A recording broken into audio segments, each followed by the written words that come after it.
Namaskar. Today we are going to discuss about soil, its definition, controlling factor and soil profile. So, what is soil? जब हम soil शब्द सुनते हैं यानी कि मृदा, मृदा क्या है?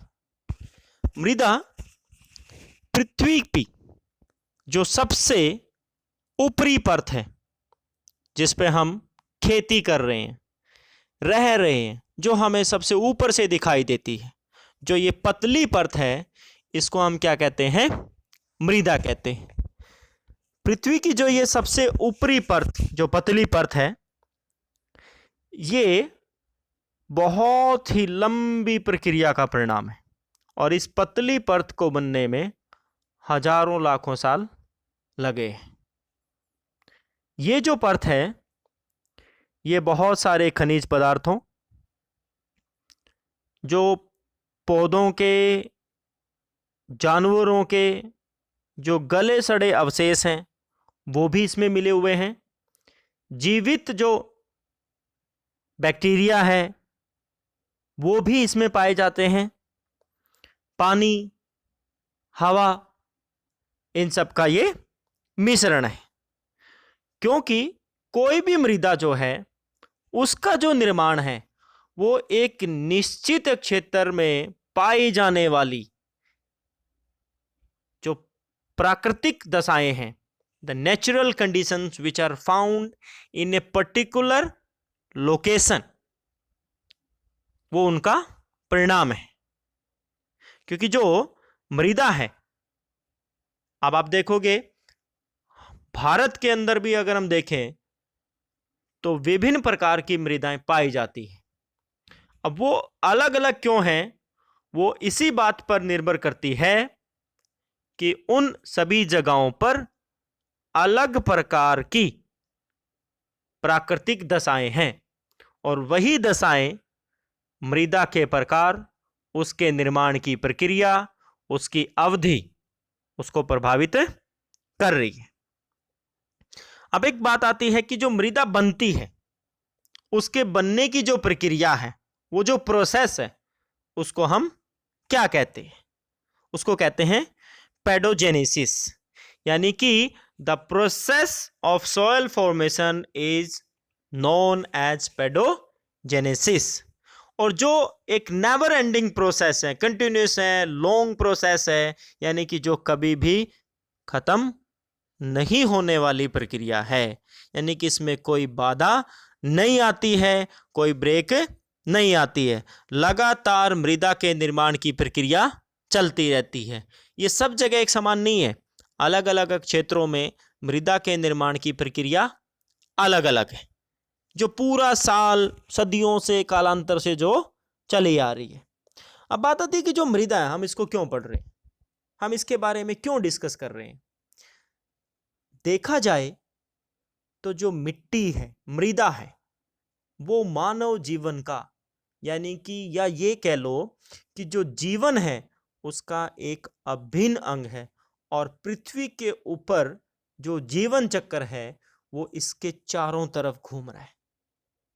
चाहे आप मनुष्य को देख लो, आप पेड़ पौधों को देख लो, आप जंतुओं को देख लो, या अन्य जो आपके क्रियाकलाप हैं, वो सारे के सारे मृदा के चारों तरफ घूम रहे हैं। आपके पेड़ उगाना, खेती करना, खनिजों का मिलना, मकान बनाना, ये सब कार्य किस पे हो रहे हैं? जमीन के ऊपर हो रहे हैं, मिट्टी के ऊपर हो रहे हैं। जो मृदा है वो हमारा सबसे महत्वपूर्ण रोल प्ले करती है।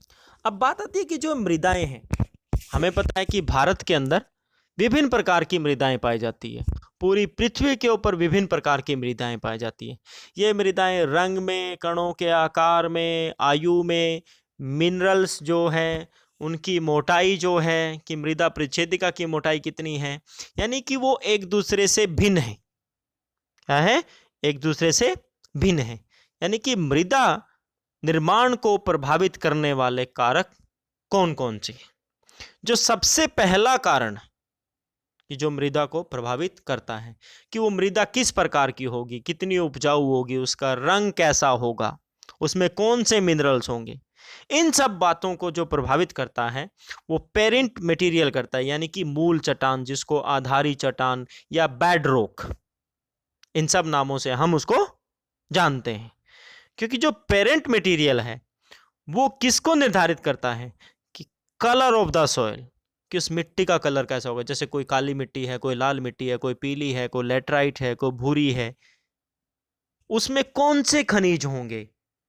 अगर बेडरॉक के अंदर आयरन ज्यादा है तो वो आयरन रिच होगी, फॉस्फेट ज्यादा है तो फॉस्फेट रिच होगी, पोटास ज्यादा है तो पोटास रिच होगी, कैल्शियम ज्यादा है या सिलिका ज्यादा है, कौन सा मिनरल उसके अंदर है वो कौन निर्धारित करता है, वो उसकी आधारी चट्टान निर्धारण करती है। टेक्सचर यानी कि साइज ऑफ द पार्टिकल्स, मृदा के कण देखोगे आप अलग अलग है, बालू मिट्टी है, गाद है, सिल्ट है, ये किस पे निर्धारित करते हैं, ये भी बेडरॉक के द्वारा निर्धारित किए जाते हैं।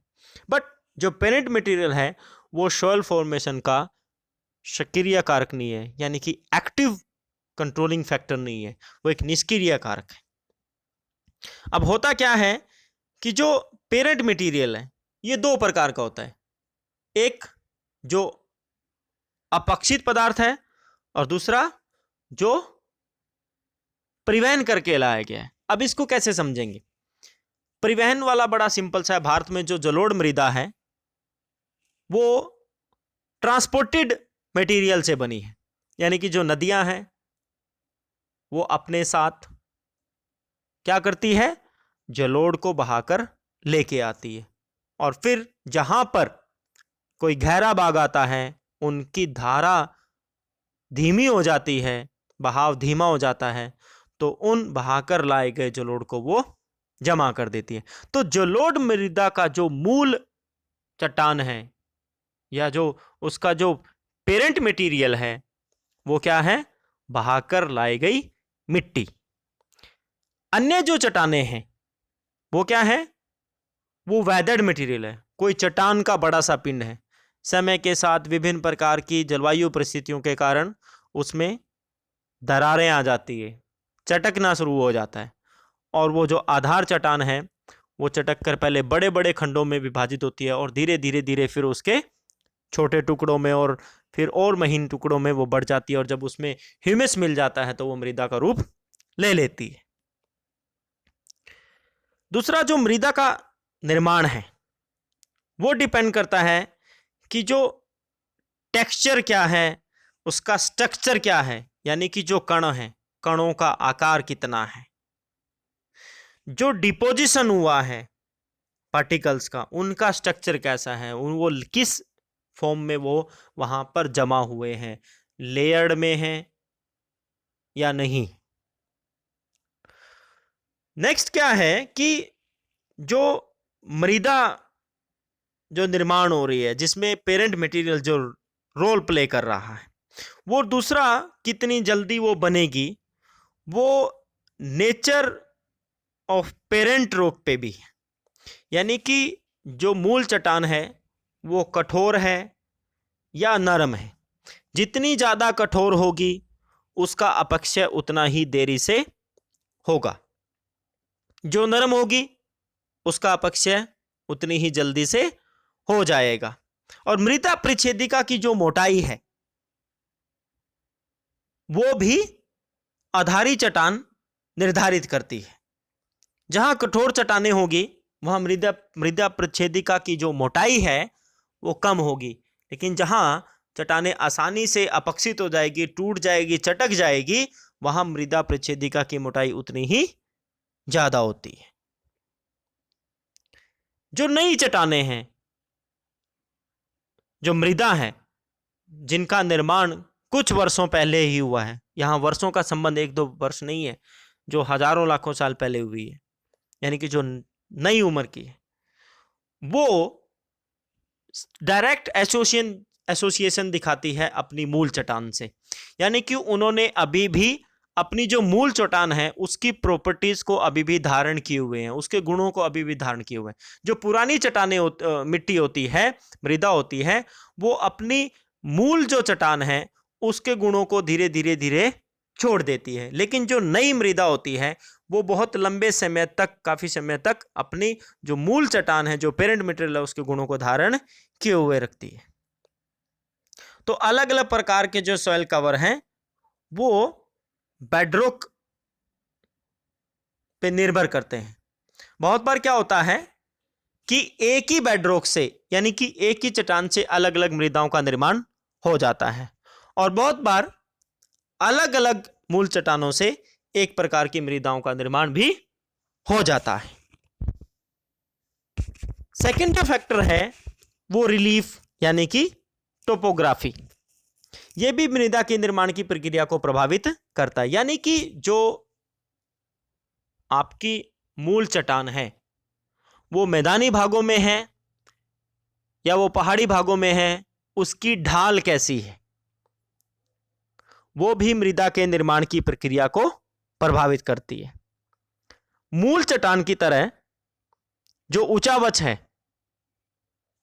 जो टोपोग्राफी है, वो भी मृदा के निर्माण का पैसिव फैक्टर है, यानी कि सीधे तौर पर उसको प्रभावित नहीं कर रहा है, क्योंकि जो धरातल है वो वहां के अपवाह तंत्र को, ड्रेनेज को प्रभावित करता है, और सूर्य की किरणें यानी कि सूर्य ताप कैसा है वहां पे।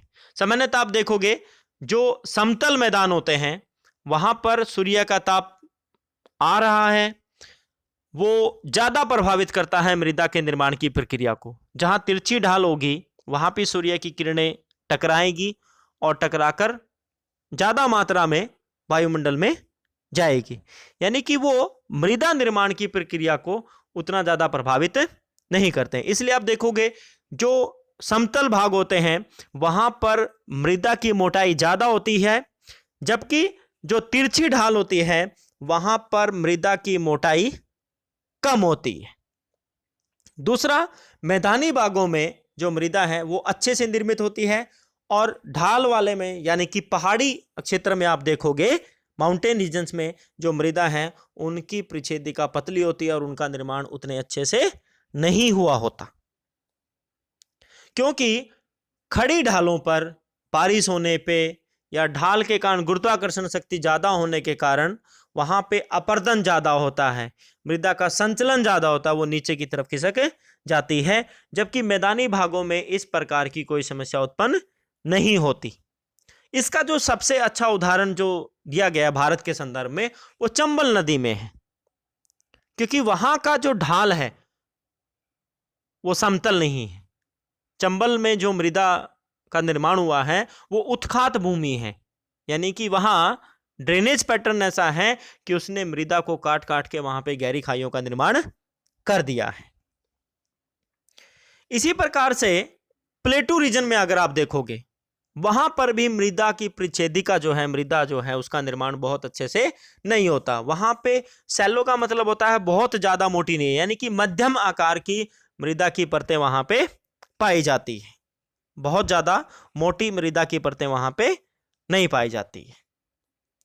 दूसरा जो स्लोप है, वो कितना स्लोप है वो मृदा की उपजाऊ शक्ति को भी प्रभावित करता है, यानी कि मैदानी भागों की जो मृदा है वो ज्यादा उपजाऊ पाई जाती है, और जैसे पठारी भाग है या पहाड़ी भाग है, जो तिरछी ढाल वाले क्षेत्र है, वहां मृदा की उपजाऊ शक्ति कम होती है। नेक्स्ट फैक्टर जो है we can say third factor, and which directly control the soil formation, यानी कि जो सीधे तौर पर क्या करता है, मृदा के निर्माण को प्रभावित करता है, वो है जलवायु। ये अकेला ऐसा फैक्टर है जो मृदा निर्माण की पूरी प्रक्रिया को कंट्रोल करता है। क्यों? क्लाइमेट के अंदर दो ही मेन चीज आती है, एक प्रेसिपिटेशन और दूसरा टेम्परेचर, यानी कि जहां पे बारिश अच्छे से हो रही है, टेम्परेचर अच्छा है, वहां पर मॉइस्चर कंटेंट ज़्यादा है, सॉइल फॉर्मेशन भी ज़्यादा होगा, यानी कि मृदा का निर्माण अच्छे से होगा। जहां पर इवेपोरेशन ज़्यादा है, प्रेसिपिटेशन कम है, टेम्परेचर एक्सट्रीम है वहां पर मृदा का निर्माण उतने अच्छे से नहीं होगा। क्योंकि भारत जैसे विशाल देश के अगर संदर्भ में देखें तो हमारे यहाँ विभिन्न प्रकार की जलवायु पाई जाती है और तापमान में भी सीजनल और दैनिक ताप अंतर पाए जाते हैं। अगर हम उत्तर भारत में देखें तो हमारे यहाँ गर्मी और सर्दी 2 सीजन है। दक्षिण भारत में सर्दी का कोई सीजन नहीं है। दूसरा देखेंगे कि अगर हम उत्तर भारत में देखते हैं तो हमारे यहाँ सर्दी के समय जो सूर्य ताप के घंटे हैं यानी कि जो ड्यूरेशन ऑफ सन आवर्स हैं वो शॉर्ट हो जाते हैं और समर टाइम में हमारे यहाँ जो सन आवर्स जो हैं वो ज़्यादा हो जाते हैं। तो डायरेनल जो है डेली जो सन आवर्स हैं वो भी place to place and season to season vary करते हैं और यही जो चीज़ें हैं वो डायरेक्टली सॉइल फॉर्मेशन को कंट्रोल करते हैं। दूसरा जो क्या है, जो क्लाइमेट है वो पेरेंट मटेरियल की वेदरिंग को यानी कि अपक्षा को प्रभावित करता है। ठंडे क्षेत्रों में जहाँ टेम्परेचर लो रहता है वहाँ पे वेदरिंग की प्रोसेस ऑलमोस्ट नल है, न के बराबर है। लेकिन जहाँ टेम्परेचर थोड़ा एक्सट्रीम रहता है, तापमान ज़्यादा रहता है, वहाँ पे वेदरिंग की जो प्रोसेस है वो काफ़ी एक्टिव है। वहाँ पे तापांतर के कारण दिन में चट्टानें गर्म हो जाती है, रात में ठंडी हो जाती है, तो इस कारण फैलती और सिकुड़ती है और धीरे धीरे धीरे कंपन होने के कारण, टेंशन क्रिएट होने के कारण जो चट्टानें हैं वो अपनी परतों को खोलती रहती हैं, उखड़ती रहती हैं, टूटकर चटक अलग हो जाती है। टेम्परेचर इसके साथ ही जो सॉइल के अंदर जो उसकी केमिकल एंड बायोलॉजिकल जो एक्टिविटीज़ हैं उनको भी कंट्रोल करती है।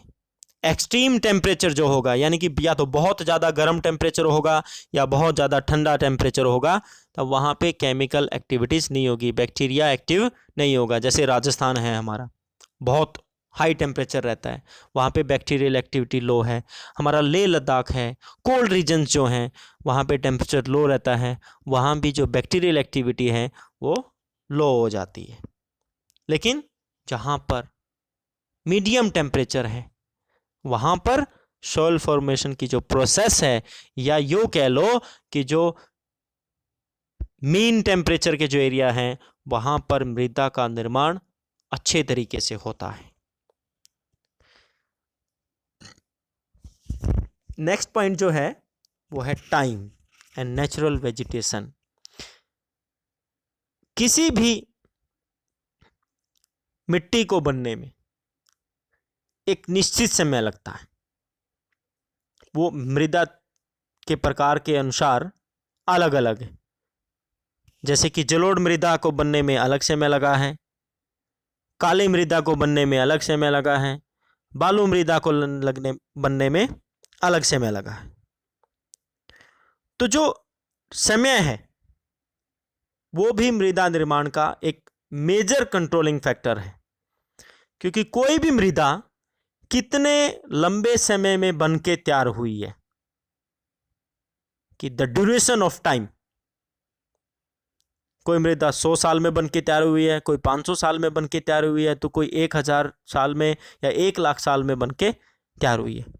जितना लॉन्ग टाइम पीरियड होगा किसी मृदा के बनने का, वो उतनी ही मैच्योर और उतनी ही मोटी यानी कि थिक उसकी प्रोफाइल होगी। जो मृदाएं शॉर्ट टाइम पीरियड में बन के तैयार हो गई है वो इमेच्योर होगी और उनकी जो मोटाई है यानी कि जो प्रोफाइल है वो थिन होगी, यानी कि अच्छी प्रकार की जो मृदा का निर्माण कम समय में नहीं होगा।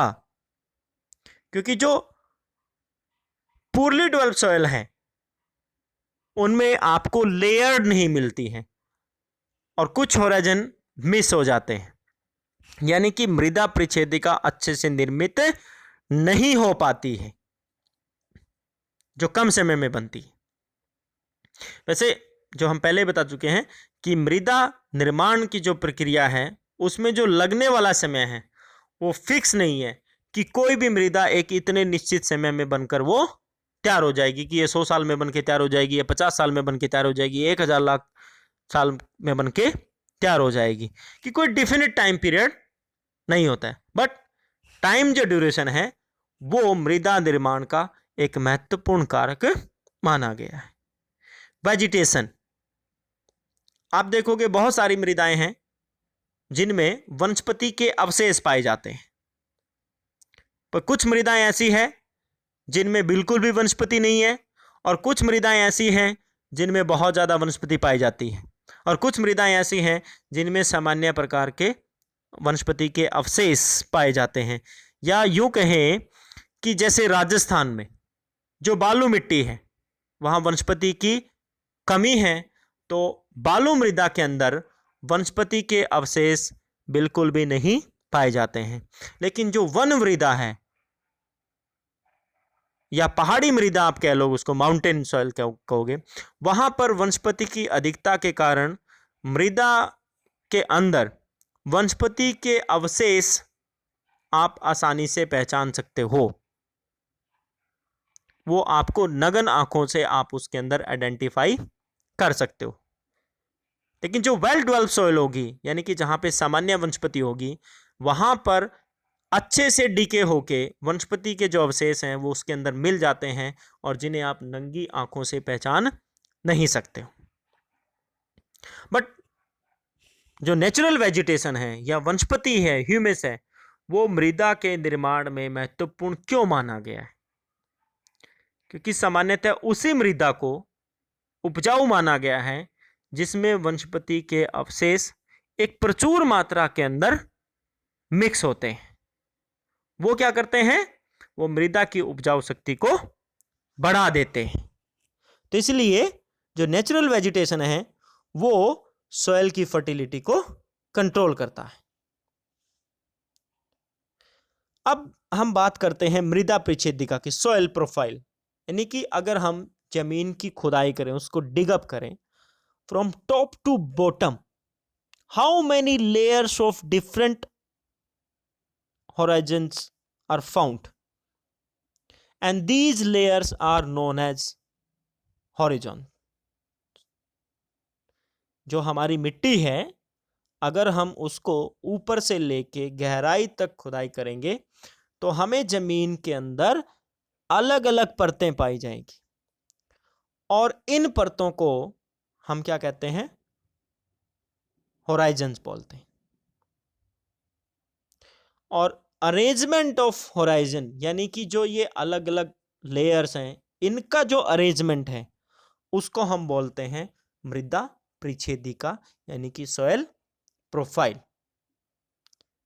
ये जो लेयर्ड हैं, होराइजन्स हैं, ये एक समान नहीं है, ये एक दूसरे से डिफरेंट है। कलर में भी डिफरेंट है, पार्टिकल के साइज में भी डिफरेंट है, उसके स्ट्रक्चर में भी डिफरेंट है, और उसकी थिकनेस, यानी कि हर एक होराइजन की जो मोटाई है वो भी एक समान नहीं है, उनका कलर भी एक समान नहीं है, उनके कणों का आकार भी एक समान नहीं है, उसका जो स्ट्रक्चर है, यानी कि कण एक दूसरे से अलग थलग हैं या चिपके हुए हैं, वो भी एक समान नहीं है, यानी कि वो एक दूसरे से अलग अलग है। साइंटिस्ट ने टोटल 6 होराइजन्स आइडेंटिफाई किए हैं। जो हमने इमेज लगाई उसमें मेजर 4 होराइजन्स हैं, O, A, B and C। O जो है वो सबसे टॉप का है, उसके बाद B, A, B and C। C means bedrock layer 1, but 2 mores are there, E and R। O horizon जो है वो सबसे टॉप लेयर का है, यानी कि सरफेस थिन लेयर जो हमें सबसे ऊपर में दिखाई देती है, जिस पे हम खेती करते हैं। और इसके अंदर जो ऑर्गेनिक मटेरियल्स हैं उनकी बहुतायत पाई जाती है, अबेंडेंस है वो। बट सभी प्रकार की मृदाओं में नहीं पाया जाता। हम ये नहीं कह सकते कि ऊपर की जो परत है उसमें सारी की सारी के अंदर वनस्पति के अवशेष मिश्रित हैं। जैसे हमने पहले भी बताया है कि जो बालू मिट्टी है, रेगिस्तान है, वहाँ पर वनस्पति के अवशेष नहीं पाए जाते मृदा के अंदर। सेकंड जो लेयर है जिसको हम टॉप सॉइल बोलते हैं, जो सरफेस हॉरिजॉन है यानी कि ओ हॉरिजॉन के नीचे, ये मिनरल रिच है और इसमें जो मिनरल्स हैं वो अकॉर्डिंग टू पेरेंटल रॉक हैं। पेरेंटल रॉक में जो मटेरियल होंगे वही टॉप सॉइल के अंदर होंगे। और मोस्टली जो हमारे प्लांट्स हैं उनका जो रूट है वो इसी होराइजन के अंदर पेनिट्रेट करता है, यही उनको सारा पोषक तत्व यानी कि जो मिनरल्स हैं वो इसी लेयर से उनको मिलते हैं। Below the top soil we have a E and which is known as master horizon, also known as subsurface horizon. यहां पर जो वेदर्ड मटेरियल है बेड रॉक का, उसका और ज्यादा जो स्मॉल रूप है सैंड, सिल्ट एंड क्ले के रूप में, यानी कि यहां पर जो पार्टिकल साइज है वो थोड़ा सा बड़ा है। द फोर्थ लेयर और you can say the third layer which is known as सब soil,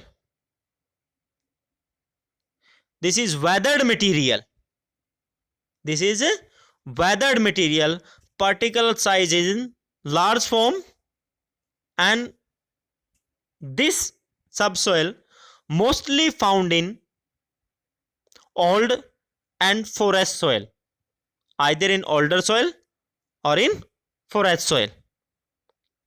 The next one is sea horizon, means substratum, and which is known as parent material from which the particular kind of soil is formed, यानी कि ये मूल चट्टान है जिससे किसी भी प्रकार की मृदा का निर्माण होता है। And the last one, the below one, which is known as R horizon, which is the bed rock, means the hard unweathered rock, which is consolidated single piece जो है, जो कि एक मृदा का पार्ट नहीं है क्योंकि ये हार्ड है, इसका ब्रेकडाउन नहीं हुआ है।